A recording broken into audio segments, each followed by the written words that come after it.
नमस्कार साथियों, मैं प्रवीण आपका स्वागत करता हूं। आई होप आप सब बहुत अच्छे होंगे और आपकी पढ़ाई बहुत अच्छी चल रही होगी।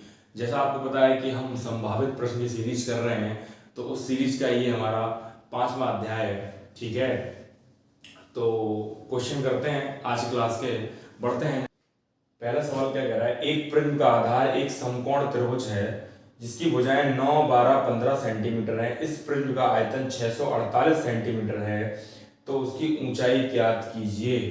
बहुत आसान सवाल है। देखिए, आपको पता होना चाहिए प्रिज्म कैसा होता है। आप एक बात बताइए, प्रिज्म मतलब ऊपर से नीचे तक एक जैसा, ऊपर से नीचे तक एक जैसा। जैसे मैं एक बेलन की बात कर रहा हूं, तो बेलन ऊपर से नीचे तक एक जैसा होता है, यानी उसका बेस और उसका टॉप जो होना चाहिए वो सेम होना चाहिए।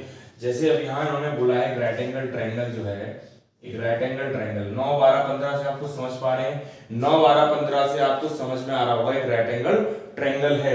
ये राइट एंगल ट्रायंगल की भुजाएं हैं, तो ये 9, 12, 15।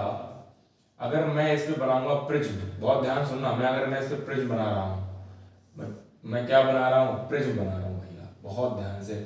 वापस से मुझे एक और बनाना पड़ेगा, क्या, यहाँ राइट एंगल बनाना पड़ेगा। अब समझिए, ये इसका एक प्रिज्म हो जाएगा। ये क्या बन जाएगा, एक प्रिज्म। जैसा बेस ऊपर वैसा टॉप, जैसा बेस नीचे वैसा टॉप ऊपर।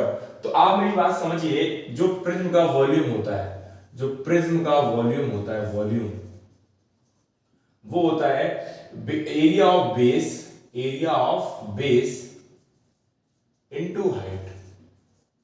मैं हिंदी में लिख दे रहा हूं, जो आयतन है किसका, प्रिज्म का, प्रिज्म का जो आयतन है वो आधार का क्षेत्रफल, आधार का क्षेत्रफल गुणे ऊंचाई, आधार का क्षेत्रफल गुणे ऊंचाई। यानी हमें प्रिज्म का आयतन दिया है 648 दिया हुआ है। आधार का क्षेत्रफल कैसे निकलेगा, आधार तुम्हारा कैसा है, आधार एक समकोण त्रिभुज है, और समकोण त्रिभुज का आप क्षेत्रफल जानते हैं 1/2 आधार गुणे ऊंचाई। तो 1/2 आधार गुणे ऊंचाई, तो भैया ये ऊंचाई होगा, ये आधार हो गया। तो आप देख पा रहे हैं यहां से 6, यानी कितना आ जाएगा, 54 आ जाएगा। 54 इंटू हाइट मैंने ले ली h। तो जो प्रिज्म की जो हाइट दिख रही है ना आपको, ये प्रिज्म की हाइट है। ये क्या है, ये प्रिज्म की हाइट है। अगर ये हाइट है तो बहुत ध्यान सुनिए, अब यहां से काटना है आपको, समझिए h कितनी आ रही है, h ही पूछी है इसने। तो अगर यहां से काटूं, आप देख पा रहे हो 54 एकम 54, 10 बचेगा 54 दूनी, यानी h बराबर आपका 12 सेंटीमीटर आ गया। ठीक है, समझ पाए। तो ये प्रिज्म का सवाल है, सिर्फ फॉर्मूला बेस्ड सवाल है, इसमें कुछ नहीं था। अगर आपको वॉल्यूम पता है, डायरेक्ट वॉल्यूम का फॉर्मूला, ये वॉल्यूम का फॉर्मूला पता किसके लिए है, आप समझिए इस बात को मेरे भाई, कि ये सिर्फ प्रिज्म के लिए नहीं, ये हर उस फिगर के लिए जो सिमेट्रिक है, मतलब जिसका बेस और टॉप कैसा है, सेम है, उसके लिए क्या है, ये फॉर्मूला वॉल्यूम काम कर रहा है। जैसे अगर मैं क्यूब की बात करूं, क्यूबॉइड की बात करूं, सिलेंडर की बात करूं, तो वहां पे भी ये फॉर्मूला काम करेगा। वॉल्यूम का जो फॉर्मूला होता है, area into base into height, ये वहां फॉर्मूला काम करेगा। चलिए बढ़ते हैं नेक्स्ट क्वेश्चन की तरफ। अगला सवाल क्या कर रहा है, 20 लीटर और 36 लीटर के दो मिश्रणों में स्प्रिट और पानी का अनुपात है क्रमशः 3:7 और 7:5 में है। दोनों मिश्रण एक साथ मिलाए जाते हैं तो नए मिश्रण में स्प्रिट और पानी का अनुपात। बहुत आसान सवाल है। देखो, हमें क्या दिया हुआ है, 3:7 दिया हुआ है स्प्रिट और वाटर का रेशियो पहले वाले बर्तन में। दूसरे वाले बर्तन में कितना प्राप्त है हमें, दूसरे वाले बर्तन 7:5 प्राप्त है। अरे हाँ है ना।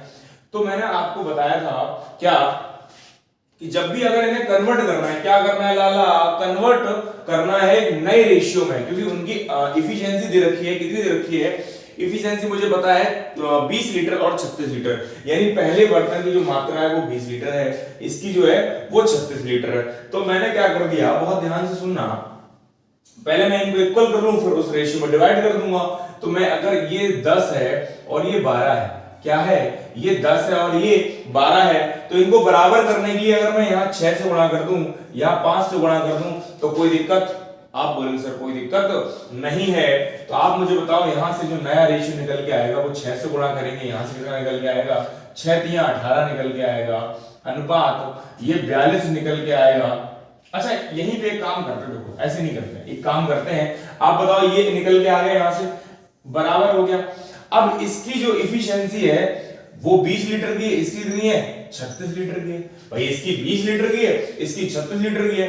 ठीक, तो देखिए यहां से तो कट रहा है, ये 6 और ये 4 और ये 2 और ये 3। तो अल्टीमेट मुझे पता लग गया, मुझे सिर्फ इसमें 2 का गुणा करना है और मुझे सिर्फ इसमें 3 का गुणा करना है। तो यहां से मुझे नया अनुपात पता लग जाएगा। तो 2 का गुणा करेंगे 6 और ये 7, 3 का गुणा करेंगे यहां से 21 और ये आएगा 15। तो यहां से जब मैं जोड़ूंगा तो 27:29 आपका क्या आ जाएगा, करेक्ट आंसर आ जाएगा। समझिए इस बात को भी, हमने क्या कर दिया, हमने कर दिया 3 और 7 का जोड़ 10 और 7 5 का 12। जब भी किसी रेशियो को नई रेशियो में ट्रांसफॉर्म करना होता है तो पहले मुझे उनको बराबर करना पड़ता है। तो पहले मैंने क्या करा, 10 और 12 क्या कर दिया, बराबर करने के लिए इनका एलसीएम लिया 60। तो 10 × 60, 12 × 60। अगर 60 है, अब अच्छा इसकी क्षमता 20 लीटर है, इसकी क्षमता 36 लीटर, तो गुणा कर दिया 20 से और 36 से। तो यहाँ 6 से कट गया, ये 6 बार और ये 4 बार, ये 2 बार और ये 3 बार। तो मुझे पता लग गया कि यहाँ मुझे 2 और 3 का ही गुणा करना है। तो मैंने 2 3 का गुणा कर दिया और यहाँ से मुझे नया अनुपात पता लग गया। आई होप आप समझ पाए होंगे। बढ़ते हैं नेक्स्ट क्वेश्चन की तरफ। सवाल नंबर 3 क्या कह रहा है कि A अनुपात B 3:2 दिया हुआ है। जो आपको A/B दिया हुआ है लाला, वो 3:2 दिया हुआ है। या आपको A/B पता है, और अगर यहां उसने एग्जैक्ट डाटा पूछा होता तो हम नहीं निकाल पाते, क्योंकि रेशियो से हम सिर्फ रेशियो ही निकाल सकते हैं। मुझे A और B का अनुपात पता है तो मैं आगे भी चल के A और B का अनुपात ही निकाल पाऊंगा और रियल डाटा नहीं निकाल पाऊंगा। अनुपात से आप अनुपात पता कर सकते हैं और परसेंटेज पता कर सकते हैं, लेकिन अनुपात से आप रियल डाटा पता नहीं कर पाएंगे। तो ये बड़ा आसान सवाल है। 5 × 3 + 2 × 2, 3 × 3 + 4 × 2, 15 और 4 आपका ये आ गया 19। 15 और 4 19, यहां से 9 और 8 17, तो 19:17 आपका करेक्ट आंसर है। बढ़ते हैं इस क्वेश्चन की तरफ। 4 नंबर सवाल क्या कह रहा है, एक परीक्षा के लिए 15 लड़के और कुछ लड़कियां उपस्थित हैं। लड़कों का औसत स्कोर 26 था, लड़कियों का औसत स्कोर 36 था, जबकि संयुक्त औसत स्कोर 30 था। परीक्षा में कितनी लड़कियां? इस सवाल का आप चुटकियों में कर सकते हैं। बड़ा आसान सवाल है, एलिगेशन लगा देंगे और फटाफट कर देंगे। मेरे को पता है कि बॉयज मेरे पास 15 है, गर्ल्स नहीं पता है, गर्ल्स निकालनी है। तो बॉयज का जो अनुपात स्कोर है, औसत स्कोर है, वो 26 है और यहाँ जो गर्ल्स का है वो 36 है और ओवरऑल 30 है। तो जब यहां से घटाएंगे इसको तो लाला कितना आएगा 6, और जब इसको घटाएंगे यहां से तो कितना आएगा 4। तो यहां से इसको कट करेंगे तो इनका अनुपात 3:2। आप बोलेंगे सर 3:2 आएगा। 3 की वैल्यू यहाँ पे 5 गुना है, तो 2 की वैल्यू यहाँ पे 5 गुना, यानी कितना आ जाएगा, यहाँ से 5 गुना करना है तो कितना आएगा 10। यानी लड़कियां कितनी थी 10। एलिगेशन से सवाल बड़ा आसान हो गया, यानी गर्ल्स कितनी है यहाँ पर उपस्थित 10 हैं। बढ़ते हैं नेक्स्ट क्वेश्चन की तरफ। a + b - c + d का square minus a - b + c - d कह रहा है का होल स्क्वायर। आप देखिए सवाल क्या कह रहा है, सवाल कह रहा है कि a + b - c + d का whole square minus a - b + c - d का होल स्क्वायर। बहुत आसान सवाल है। a² - b² की फॉर्म पता होगी, क्या होती है a² b²? a² होता है एक ब्रैकेट में a + b, एक ब्रैकेट में a - b होता है। तो एक ब्रैकेट में हम कर देते हैं a + b कर देते हैं। तो जब मैं इनको ऐड करूंगा तो मैं ऐड कर रहा हूं इनको और एक ब्रैकेट में इनको घटा दूंगा तो a + b - c + d। Minus से करूंगा तो ये माइनस बनेगा, ये प्लस बन जाएगा, ये माइनस हो जाएगा और ये प्लस हो जाएगा। बोलो बात ठीक है? अब देखो यहां क्या क्या कुछ कट रहा है, काट दो। d से d खत्म हो रहा है, b से b खत्म हो रहा है और देखो c से c, यानी कि यहाँ पे 2a बच रहा है इनटू। अब यहां कुछ कट रहा है क्या? अगर यहां कुछ नहीं कट रहा है तो सबको ऐड करो। यहां से a कट गया, यानी यहां पे कितना आ रहा है मेरे पास 2b ब्रैकेट में -2c और यहां कितना आ रहा है 2d। अगर मैं 2 कॉमन ले लूंगा तो ये 4ab - c + d आपका क्या हो जाएगा, करेक्ट आंसर हो जाएगा। बहुत आसान सवाल था। 4a × b - c + d आपका क्या हो गया, करेक्ट आंसर हो गया। कौन सी प्रॉपर्टी लगा दी? हमने लगा दी ए स्क्वायर माइनस बी स्क्वायर का फॉर्म लगा दिया, जो होता है ए प्लस बी एक ब्रैकेट में, दूसरे में ए माइनस बी। अरे लाला आपको बात समझ आ रही है ना? ठीक है, बढ़ते हैं नेक्स्ट क्वेश्चन की तरफ। कह रहा है तीन धन पूर्णांकों के वर्गों का योग 1029 है, वे 1:2:4 के अनुपात में हैं। सबसे बड़ी संख्या और सबसे छोटी संख्या के बीच का अंतर। बहुत आसान सवाल है।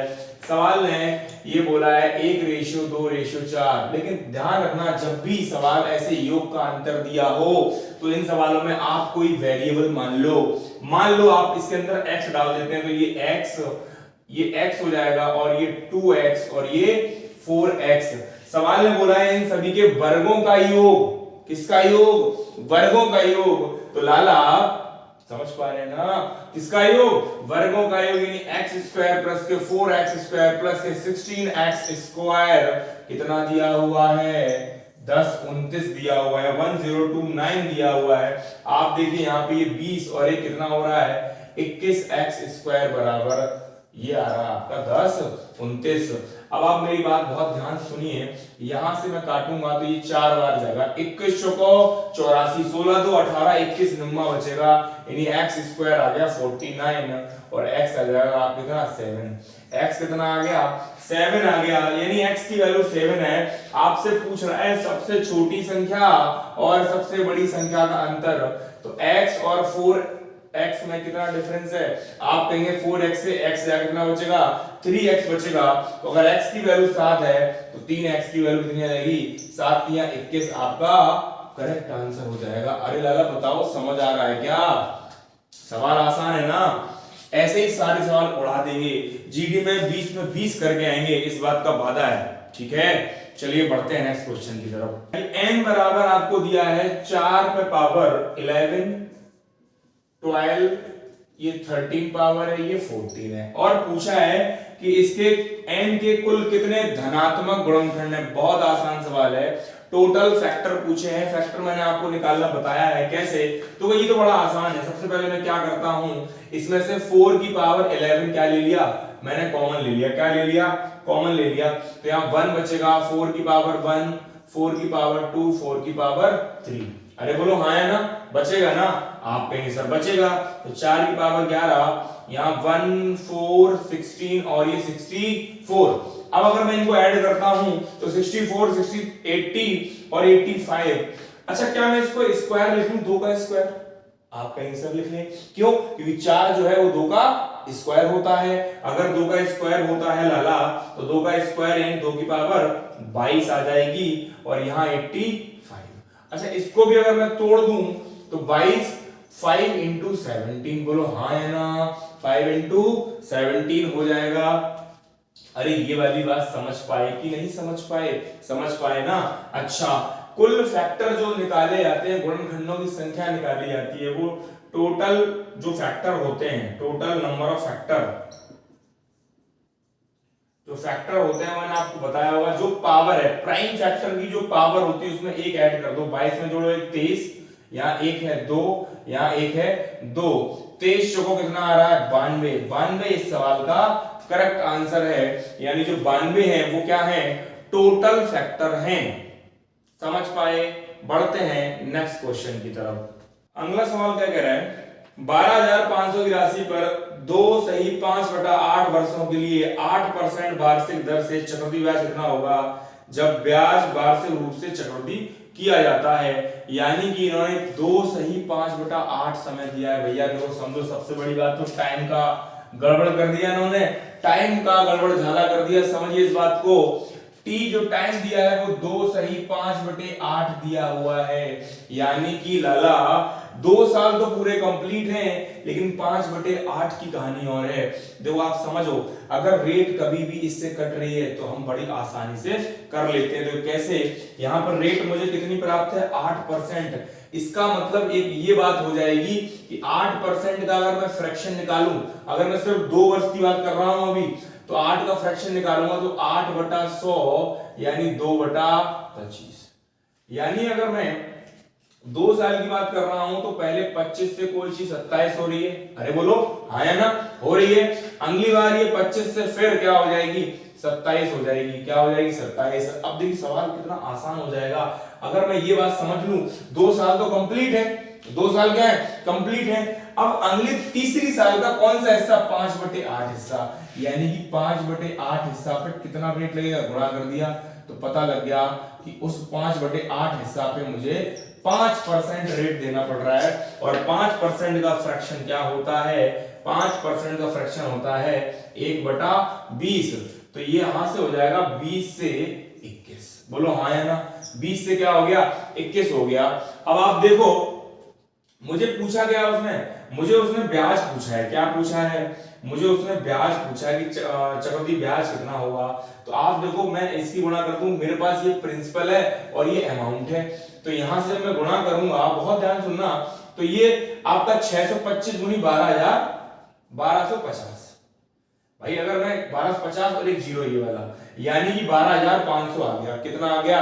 12,500 आ गया। अगर मैं इसका गुणा करूं तो 27 होता है 729, और 21 का गुणा तो 729 गुणे 21 कितना आ रहा है? 729 गुणे 21 आ रहा है। अब मेरी बात समझिए बहुत ध्यान से।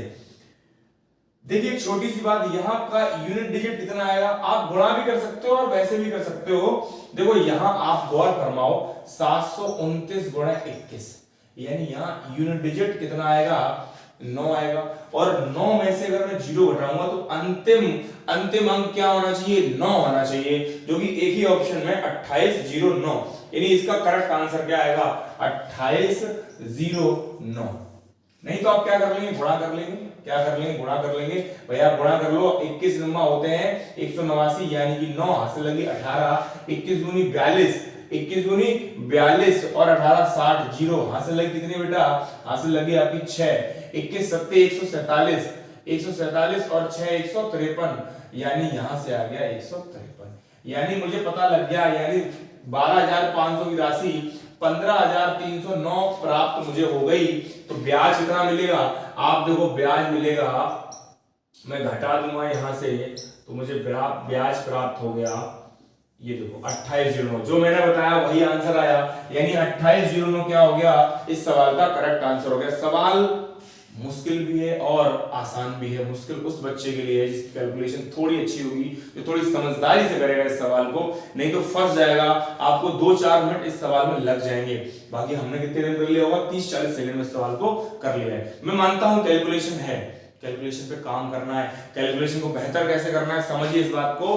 कैलकुलेशन को बेहतर करना है, आपको टेबल पता होनी चाहिए, आपको 30 से 35 तक के स्क्वायर याद होना चाहिए, 20 से 25 तक क्यूब याद होना चाहिए। ये छोटी छोटी चीजें करेंगे तो कैलकुलेशन बहुत बढ़िया हो जाएगी आपकी।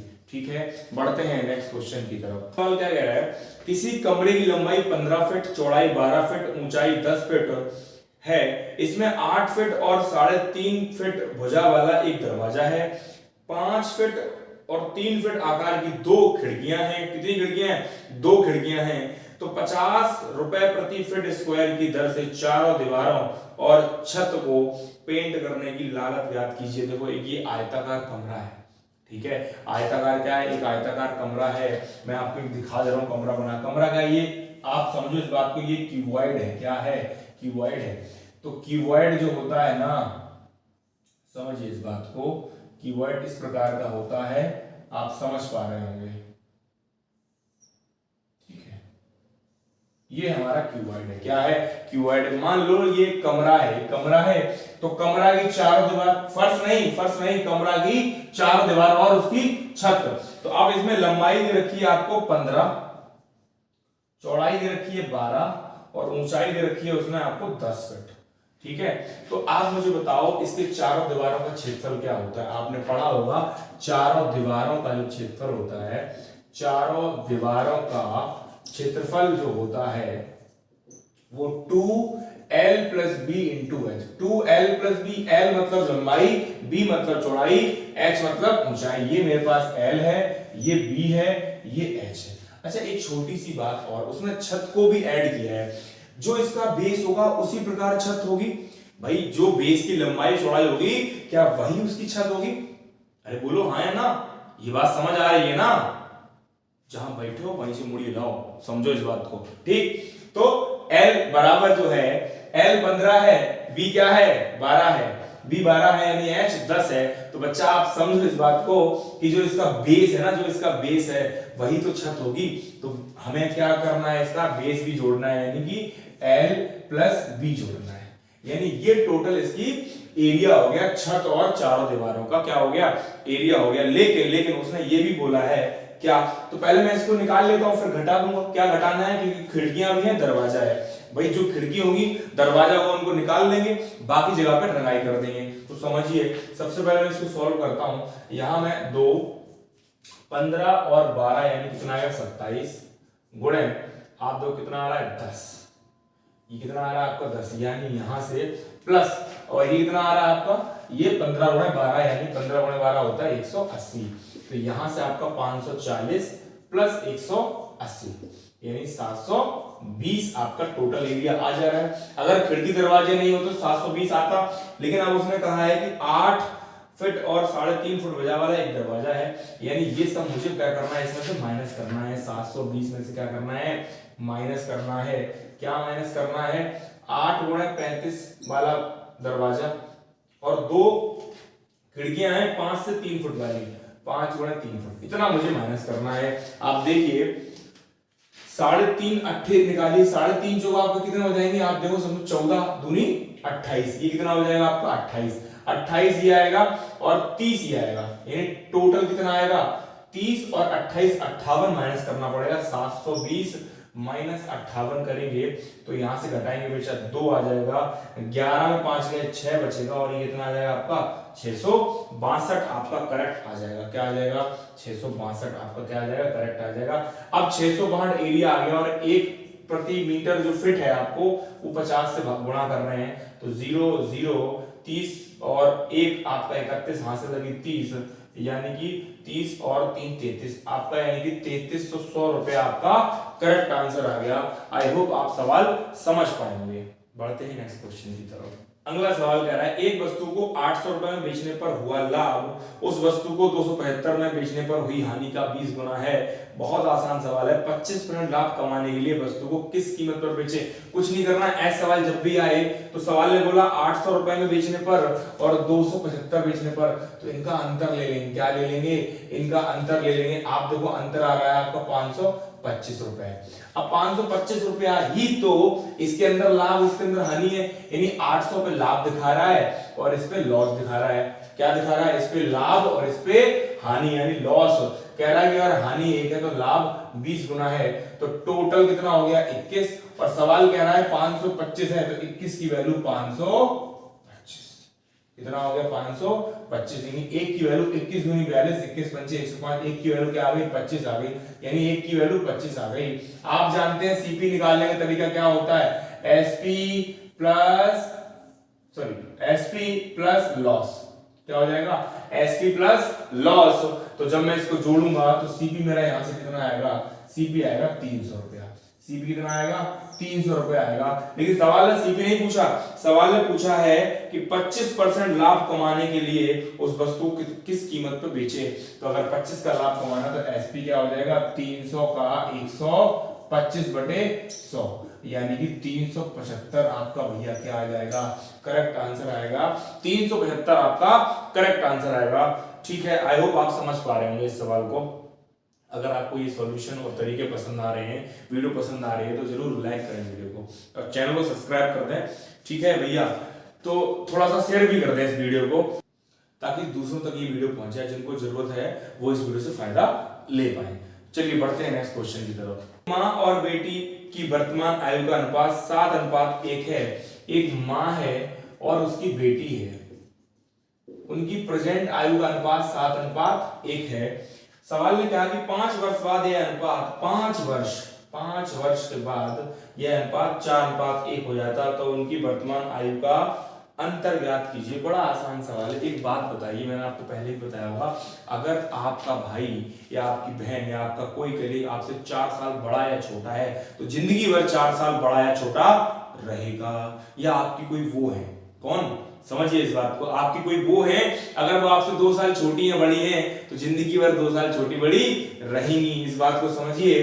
अच्छा, एक छोटी सी और बात कि अगर हम या आप या मैं अगर 2 साल बाद अपनी एज काउंट करेंगे, 2 साल हमारी एज बढ़ चुकी होगी, तो सबकी एज 2 साल क्या हो जाएगी, बढ़ जाएगी। यानी 5 वर्ष बाद माँ की और बेटी की आयु भी 5 वर्ष बढ़ जाएगी। तो सबसे पहली बात, इनका जो यहाँ पे अंतर होगा वही यहाँ पे अंतर होगा।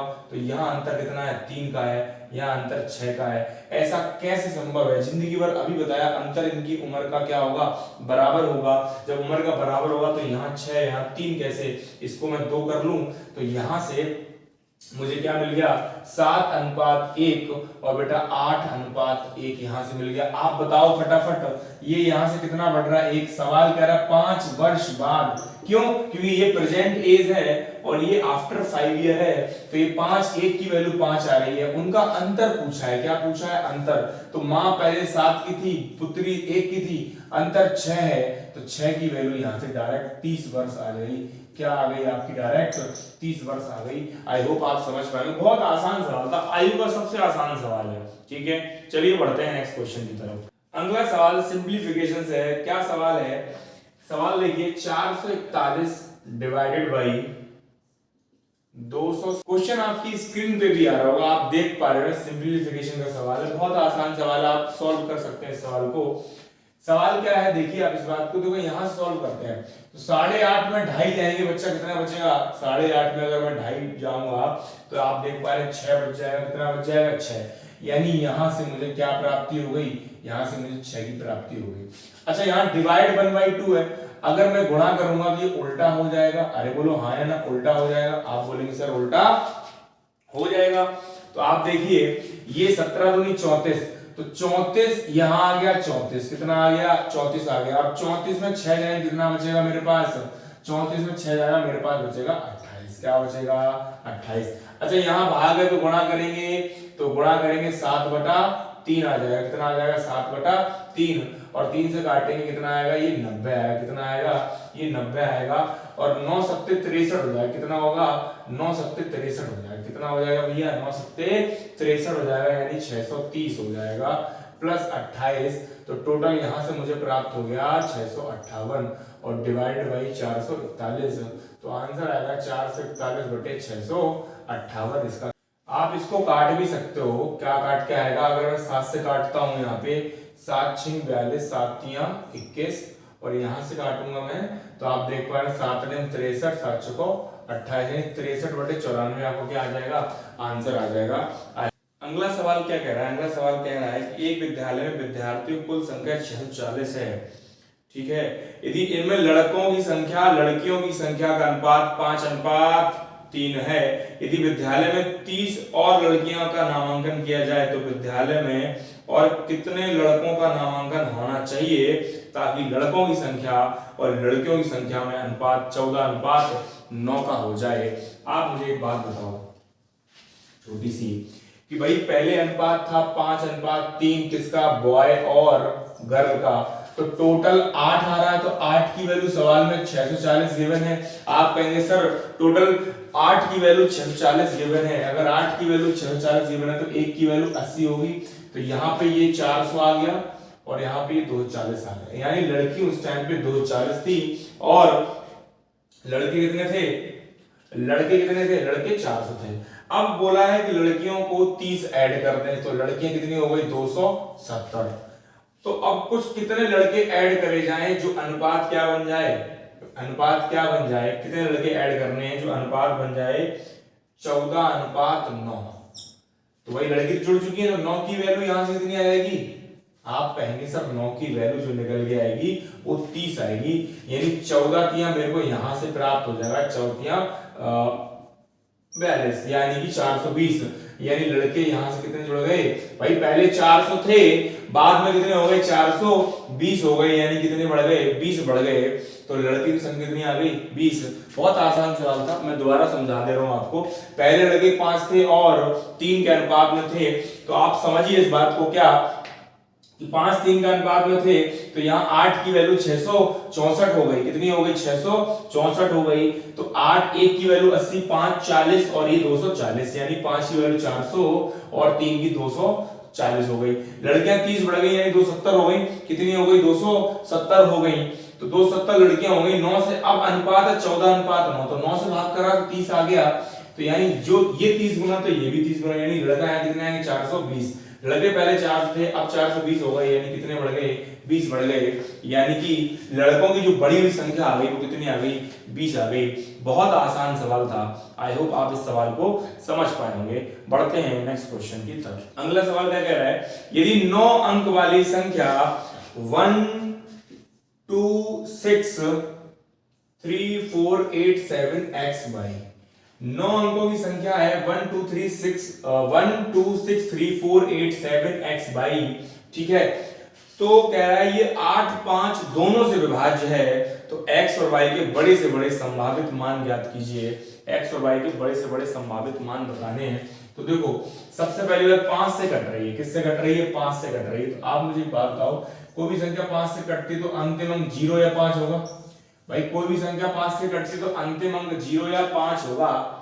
अगर लेकिन मैं यहाँ 5 कर दूंगा, बहुत ध्यान सुनना, अगर मैं यहाँ 5 कर लेता हूं तो ये संख्या 8 से कभी नहीं कटेगी, क्योंकि 8 जो संख्या है वो एक इवन है और 5 हमें ऑड देगा, तो 5 से कभी सॉरी यहाँ पे अगर कभी भी 5 नहीं आएगा, क्यों नहीं आएगा, क्योंकि 8 इवन है और ये ऑड है और इवन ऑड को नहीं काटता है, यानी कि बाई की वैल्यू मुझे क्या लेनी पड़ेगी, बाई की वैल्यू मुझे 0 लेनी पड़ेगी। अब बच रही है x की वैल्यू, तो यहाँ x की वैल्यू मुझे ये पता लग गया बाई 7x 0 मुझे यहाँ संख्या मिल गई। अब आप ये भी जानते हैं कि 8 से कोई संख्या तब कटती है उसके अंतिम 3 अंक किससे कट जाएं, 8 से कट जाएं, अंतिम 3 अंक 8 से कट जाएं, तो संख्या 8 से कट जाएगी, तो यहाँ 8 से भाग करो। अब यहाँ मैं क्या पुट कर दूं, भाई आप जानते हैं 0 किस पे आता है, यानी 8 पंचे 40, यानी मुझे यहाँ 40 चाहिए तब बनेगी बात, और 7 के साथ 2 आता है, यानी अगर मैं 6 रख दूं यहाँ पे तो 7 8 9 72 और 4 40, यानी नंबर कट जाएगा, यानी x की वैल्यू क्या आ जाएगी 6, यानी यही दो मैक्सिमम मान संभव है, यानी x का 6 मान संभव है, y का 0 मान संभव है। जब ये वैल्यू संभव होंगी तब आराम से ये 5 से और 8 से पूरी संख्या कट जाएगी। अगला सवाल क्या कह रहा है, 3 भागीदारियों ने 8 7 5 के अनुपात में एक व्यवसाय में लाभ साझा किया और उन्होंने क्रमशः 7 महीने 8 महीने और 14 महीने के लिए अपना धन निवेश किया, तो उनके धन का अनुपात ज्ञात कीजिए। यार बड़ा आसान सवाल है, मैंने पहले भी आपको सवाल बताया कि प्रॉफिट बराबर जो होता है वो इन्वेस्टमेंट इनटू टाइम होता है। कितनी बार बता चुका हूं, प्रॉफिट बराबर जो है इन्वेस्टमेंट इनटू टाइम है। इस सवाल का आंसर मुझे कमेंट में चाहिए आप सभी से। ये सवाल मैं आप पे छोड़ रहा हूं। ये सवाल नंबर है हमारा 15। ये सवाल आप खुद करिए, मैंने कई बार सवाल पहले भी टेस्ट में, ये टेस्ट सीरीज में आ चुका है और ये सवाल मैंने कई बार सॉल्व कराया। तो इस सवाल का आंसर सभी लोग मुझे कमेंट बॉक्स में देंगे। इसका आंसर सभी लोग मुझे कमेंट बॉक्स में टैग करेंगे, ठीक है। चलिए बढ़ते हैं नेक्स्ट क्वेश्चन की तरफ। इसका आंसर आप लोग खुद देंगे, ये आपका होमवर्क हो जाएगा। ये क्वेश्चन मैंने पहले कई बार कराया हुआ है, इसका आंसर सब लोग कमेंट बॉक्स में दें। बढ़ते हैं नेक्स्ट क्वेश्चन की तरफ। अगला सवाल क्या कह रहा है कि 2 उम्मीदवारों के चुनाव में 10% मतदाताओं ने मत नहीं दिया, 10% वोट अवैध घोषित पाए गए। एक उम्मीदवार को कुल वैध मतों के 54% मत मिले तथा वह 1620 मतों से जीत गया। मतदाता सूची में कुल कितने मतदाता थे? ये सवाल कई बार एग्जाम में आया हुआ है, Delhi SI, CPO, SSC, CGL, CHSL, बहुत जगह ये क्वेश्चन आया हुआ है, ठीक है। और ये क्वेश्चन मैं हर बार क्लास में कराता हूँ। इस बार भी रिसेंटली सीपीओ में क्वेश्चन भी आया हुआ है। सवाल है बहुत आसान सवाल है, इसका आंसर 25,000 आता है, डायरेक्ट याद होना चाहिए और याद होता है बच्चों को, बहुत सारे बच्चों इसका आंसर याद होगा, ठीक है। बाकी मैं बताता हूँ तरीका करने क्या है, बिल्कुल आसान तरीका बताऊँ। करने का तरीके बहुत सारे हैं इसको, लेकिन एक बिल्कुल बेसिक तरीका बिल्कुल बेसिक तरीका क्या है कि मैं मान लेता हूँ वोट मेरे पास 100x है, मैंने टोटल वोट मान लिए मेरे पास कितने हैं 100x हैं। तो आप बताओ 10% वोट लोगों ने नहीं दिए, यानी 10x वोट नहीं डाले, कितने डाले गए 90x डाले गए, यानी ये डाले गए वोट है, क्या है डाले गए वोट। इसके बाद लोगों ने क्या करा कि 10% और अवैध घोषित कर दी गई, तो 90 का 10 क्या होगा 9, यानी 9x और माइनस हो गया, यानी अब वोट जो मेरे पास बचे हैं, यानी ये जो वैलिड वोट है, वैलिड वोट या वैध मत कह सकते हो आप इनको हिंदी में, वैध मत, यानी वैध मत जो मेरे को प्राप्त हो गए वो कितने प्राप्त हो गए, वो 81 प्राप्त हो रहे। कितने प्राप्त हो रहे 81 प्राप्त हो रहे। सवाल ने बोला है कि वैध मत का एक बंदे को मिला है 81x गुणे 54%। तो दूसरे को कितना मिलेगा 81x बड़ा 46%, कितना मिलेगा 46%। तो बहुत सारे बच्चे गलती यहाँ क्या कर सकते हैं इस क्वेश्चन में, वो इनका यहाँ परसेंटेज निकालेंगे, वो इनका यहाँ परसेंट निकालेंगे, और परसेंटेज निकालेंगे तो कैलकुलेशन क्या हो जाएगी, जटिल हो जाएगी आपके लिए, जो कि आपको नहीं करनी, दिमाग से खेलना है। तो आप ये 81x 54%, 81x 46%, दोनों में 81 कॉमन है। तो आप देखो इस सवाल को, तो ये अंतर लेंगे तो 81, ये कितना ज्यादा मिल रहा है, सवाल ने बोला ना ये ज्यादा जीत रहा है, तो कितना ज्यादा, 46 से ही 8% ज्यादा जीत रहा है, और सवाल कह रहा 8 नहीं है 1620 है। तो 81 दूनी आपको दिख रहा है 162 यानी 20 आ गया। तो ये परसेंट हटेगा बटे 100 आ जाएगा यहाँ से। तो आप यहाँ देख पा रहे हैं, अगर मैं 4 से काटूंगा 2 और 4 से काटूंगा ये 25 और 2 से काटूंगा ये 10, ये 25 उधर जाएगा, यानी यहाँ से x की वैल्यू निकल कितनी आएगी, 25 निकल के, सॉरी 25 उधर 250 निकल के आएगी, कितनी आएगी 250 ये वैल्यू निकल के आएगी। मुझे चाहिए 100x वोट, तो मैं 250 से गुणा करूंगा, आंसर आएगा 25,000। बहुत सारे बच्चों को इसका आंसर क्या होगा, डायरेक्ट याद होगा, क्या होगा, डायरेक्ट याद होगा। इस सवाल को मैं एक तरीके से और बताता हूं, देखिए समझिए इस बात को, आप डायरेक्ट वैसे भी कर सकते हैं। ये एक ऐसा तरीका है इन सवालों करने का जिसमें आप गलती बिल्कुल भी नहीं करेंगे, स्टेप बाय स्टेप जैसा जैसा बोले वैसा वैसा सवाल कर लो, बिल्कुल गलती नहीं करोगे, ठीक है। अब जो ये तरीका बताने जा रहा हूं, मान लो आपके पास वोट 100x है टोटल, 10% लोगों ने वोट नहीं डाले, 90 लोगों ने डाले, 90% लोगों ने, चलिए फिर उसके बाद 10% अवैध घोषित कर दिए, यानी कि 90 लोग डालेंगे तो 90 बचेंगे। इसके बाद एक बंदे को 54 मिले और एक बंदे को कितने मिले, 46। भाई अगर टोटल अपने आप में चीज 100% होती है, अगर एक को जीतने वाले को 54 मिल रहे हैं तो हारने वालों को 46 मिलेंगे, तो इससे कितना ज्यादा मिल रहा है, आप कहेंगे सर 8% ज्यादा मिल रहा है, और सवाल करा 8 नहीं है 1620 है, कितना है 1620 है। बस आप देख पा रहे हैं कि 1 2 1 2, अगर आप यहां से काट लेंगे इसको फटाफट, 81 दूनी ये तो आपका डायरेक्ट 20 आ जाएगा, समझ रहे हैं, ये 4 दूनी और 4 से ये 25, तो यहां से कटेगा ये 10, आप देखो ये नीचे कितना आएगा 2500 और बिंदी जाएगी उधर, यानी 100x डायरेक्ट आपका आ गया 25,000।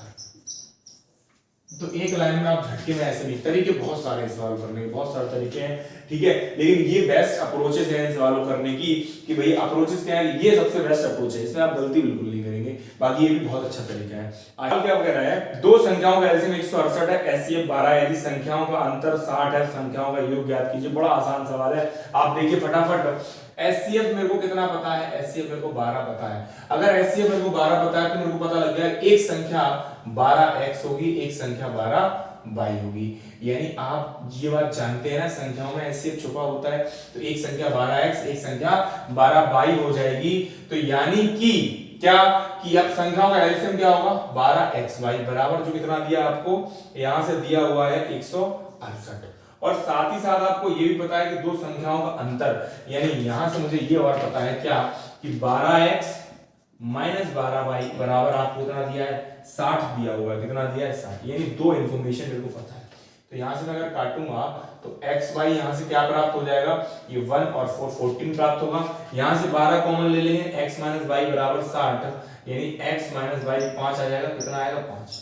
ऐसे दो नंबर ले लो जिनका गुणा करने पर 14 आ जाए और घटाने पर क्या आ जाए 5, तो आप देख पा रहे हैं कि यहां से ये 7 आ जाएगा, यहां से ये 2 आ जाएगा, यहां से ये 7 और माइनस 2 यानी कि 5 और ये 14, यानी कंडीशन क्या हो गई सेटिस्फाई हो गई, यानी x की वैल्यू 7 ले ली, y की 2 ले ली, यानी अब पूछा क्या है, पूछा है संख्याओं का योग, यानी इनका योग पूछा है, यानी 12x प्लस 12y पूछा है, तो 12 कॉमन लेंगे, x प्लस y दिया हुआ है, 12 7 और 9 12 9 108, 108 जो है करेक्ट आंसर हो जाएगा इस सवाल।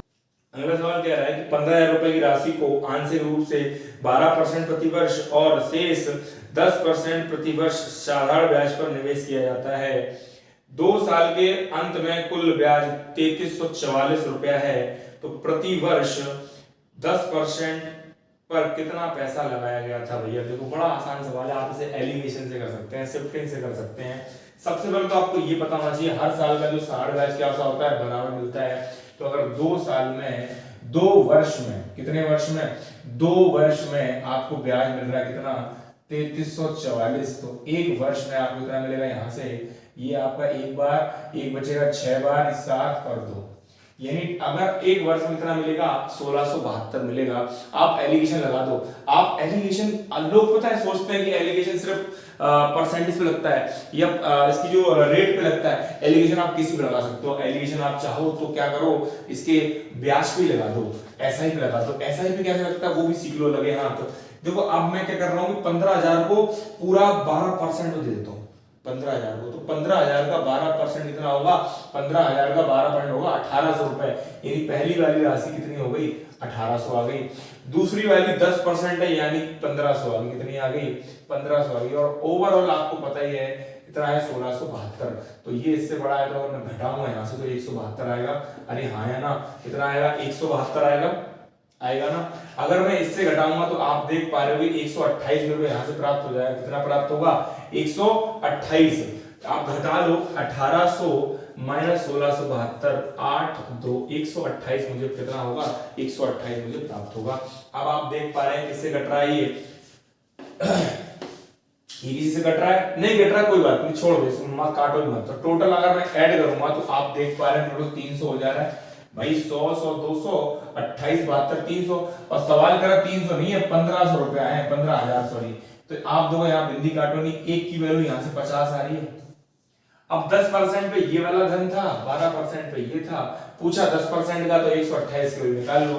तो 128 50 गुणे 128, 0 0 10 और 4 14 और 5 और 1 6, यानी कि 6400 जो रुपए हो जाएगा वो क्या हो जाएगा, 6400 रुपए इनका सही आंसर हो जाएगा। है कई ऑप्शन बी जो है 6400 हो जाएगा। ठीक है, समझ में। अगर टाइम फाइंड कर लेता हूं मैं, इन दोनों का मीटिंग टाइम निकाल लेता हूं क्या। अब एक बात और, यहाँ पे रिलेटिव स्पीड का कॉन्सेप्ट है कि नहीं। क्या रिलेटिव स्पीड, कि भाई 800 दूरी है, दोनों लोग ऐसे चल रहे हैं, दोनों लोग कैसे चल रहे हैं, अपोजिट आमने सामने चल रहे हैं, तो चालें क्या होंगी, जुड़ जाएंगी। आप बताओ अगर मैं मीटिंग टाइम की बात करूं, मीटिंग टाइम, तो टोटल दूरी 800 है और दोनों की 460 100 हो जाएगी, यानी कि 8 घंटे लग रहे हैं मेरे को, 8 घंटे। अब ये एक भैया ए है एक बी है, पूछा है ए से, यानी ए से भी 8 घंटे लग रहे होंगे।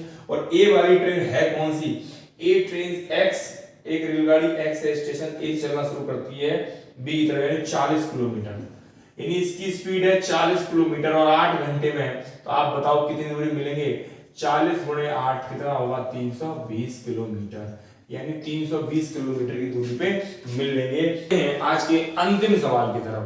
ठीक, अंतिम सवाल क्या कह रहा है, एबीसी की दक्षताओं मतलब कैपेसिटी, क्षमताओं का अनुपात 2:5:3 है। एक साथ काम करने पर वे तीनों 27 दिन में काम पूरा कर सकते हैं। बी और सी दोनों काम मिलकर 4/9 हिस्से को कितने दिन में पूरा कर लेंगे। बहुत आसान सवाल है, तो सवाल समझ, सवाल क्या कह रहा है, सवाल कह रहा है कि जो इनकी इफिशियंसी है ना, ए बी सी 2:5:3। अब टोटल वर्क क्या निकलता है, टोटल वर्क हमेशा निकलता है efficiency into time. Total work हमेशा निकलता है इफिशियंसी इनटू टाइम। तो टोटल इफिशियंसी कितनी आ गई यहां से, 3 5 8 तो 10, यानी टोटल वर्क निकालने का तरीका है 10 गुणे टाइम लग रहा है इनको 27 दिन, कह रहा है 27 दिन में पूरा कर लेंगे, यानी काम कितना आ गया, 270 काम आ गया।